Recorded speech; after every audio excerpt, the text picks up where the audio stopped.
Welcome to the Virtual Manager podcast. My name's Anna Russell. I'm an artist manager and founder of The Virtual Manager. Throughout my career, I've developed and managed several music artists from new unsigned acts right through to globally successful ones. This podcast is for all unmanaged or independent music artists who want to start, build, or grow a successful, sustainable music career.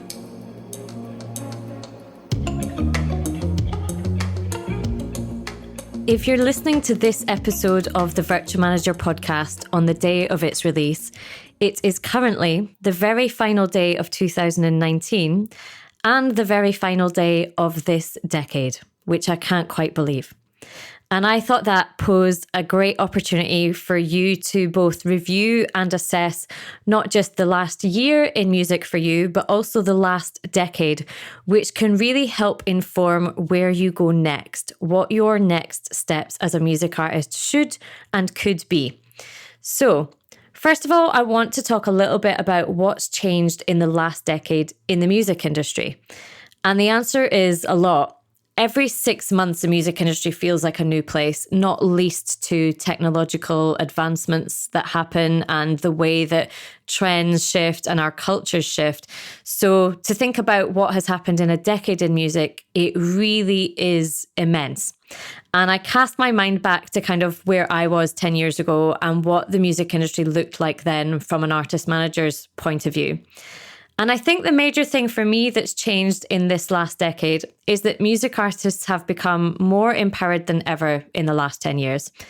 It's now not just viable, but in many cases preferable to be an independent music artist, not least because it allows you full creative, business and financial control in a way that wasn't possible before, but also because the traditional gatekeepers in the music industry are disappearing or have become less prominent, which makes the industry more democratic and ensures that all artists can release music, not just the chosen ones. 10 years ago in my career, I was half of the management team for Groove Armada and various other artists.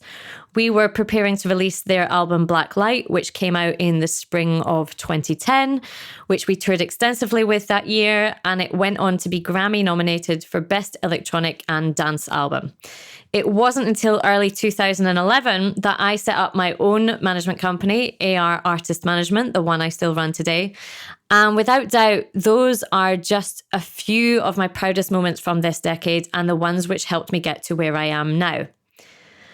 So I think it's really interesting to look back at where you've come from in the last 10 years. So the first question I want to ask you to think about is, where were you as a music artist 10 years ago? So the end of 2009, the beginning of 2010. Perhaps you were just starting out as an artist, or maybe you'd never even picked up an instrument or sung a note or written a single lyric back then. Whatever you were doing, it's important to look back and take a moment to acknowledge and feel proud of just how far you've come since then.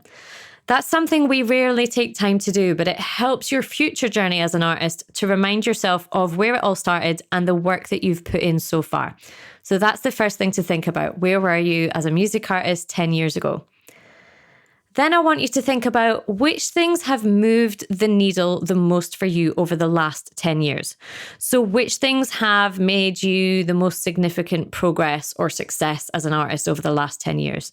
Knowing this can really inform what your future actions or even mindset may need to be moving forward. For example, which phases of your music career have felt the most enjoyable or the most creative or productive or the most successful? What was that a result of at the time?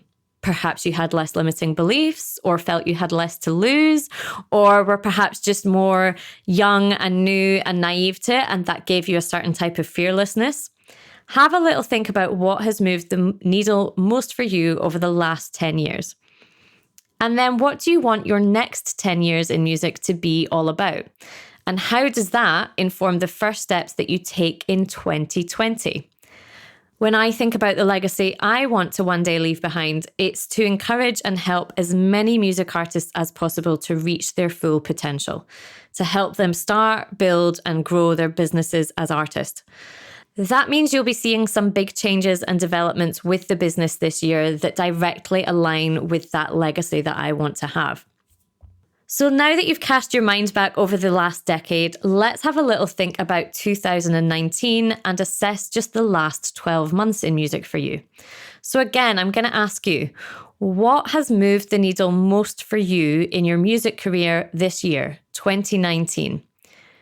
For me, one of the big things has been launching this podcast, and that's because it means I can directly and regularly provide music artists, especially those that are unmanaged or independent, with information to help them move their music careers forward for free. And that's something I'm going to continue producing an episode a week for all of 2020 and beyond as well. Whatever it is that has most moved the needle for you this last 12 months, you want to then incorporate this into your plans for the next 12 months. On to the next question. What have been your big learnings about the music industry and your own career as an artist this year? And then where and how have you implemented these learnings? So just take a little moment to think about that. What have been the big learnings for you as an artist this year, and how have you implemented those learnings? Next question. What worked well for you this last year? What were the music career highlights of the year, and how did those come about? What contributed to these successes? Knowing that can help you replicate and hopefully create more success, more highlights, more opportunities for yourself as a music artist. So it's important to recognize what worked well, why, and whether or not that's something that you can continue and repeat so that it leads to further successes for you. And then the next question, which goals did you achieve and which action steps did you complete this year? In 2019, which of your music career goals did you complete? And just as importantly, also think about which goals you didn't complete, which action steps you didn't take, and more importantly, why? Is it because those goals are no longer relevant? Is it because you underestimated the amount of time it would take to reach these? That's a really common one. Or is it because something else got in the way? Do you have a limiting belief that had slowed you down? If so, which steps will you take to make sure that this doesn't happen again in 2020?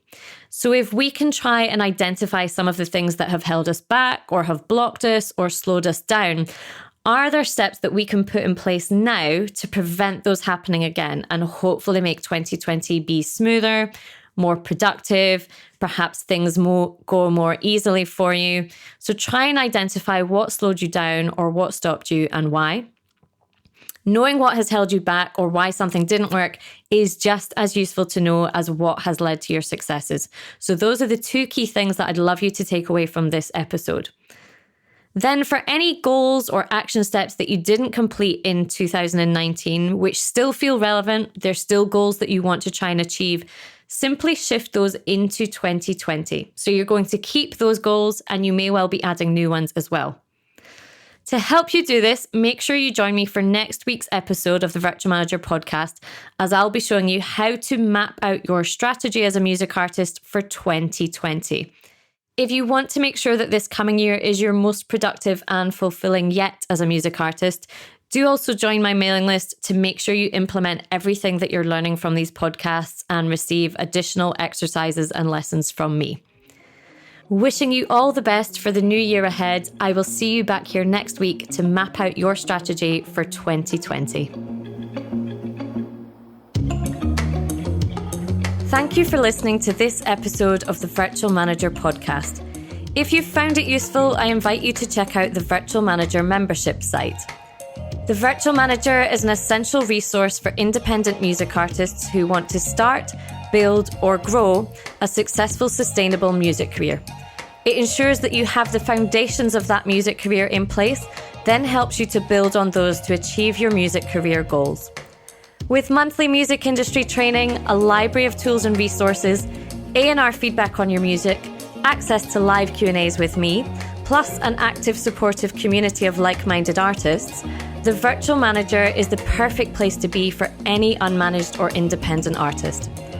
The Virtual Manager relaunches very shortly, so to get early bird access at the lowest membership price, join the waiting list now at thevirtualmanager.co.uk.